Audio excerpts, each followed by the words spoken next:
সুপ্রিয় দর্শক, আসসালামু আলাইকুম। সবাইকে ঈদ মোবারক, ঈদের শুভেচ্ছা। ঈদের দিনে কিন্তু ঝুমঝুমিয়ে মানে বৃষ্টি ঝরছে, তা দেখতে পাচ্ছেন। সবই আল্লাহর ইচ্ছে, রহমতের বৃষ্টি, স্বস্তির বৃষ্টি। রাজধানী জুড়ে শুরু হয়েছে বৃষ্টি, আলহামদুলিল্লাহ।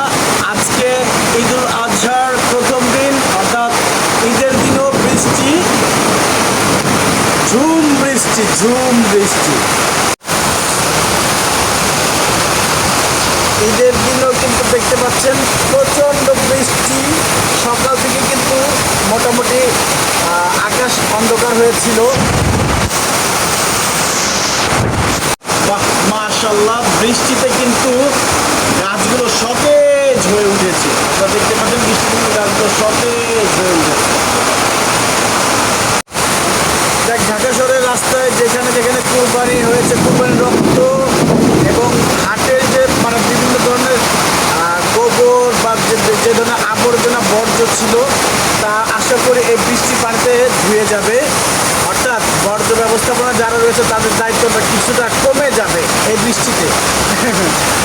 যাই হোক, ধন্যবাদ সবাইকে। সবাই ভালো থাকুন। সবাইকে আবারও ঈদের শুভেচ্ছা। ঈদ মোবারক।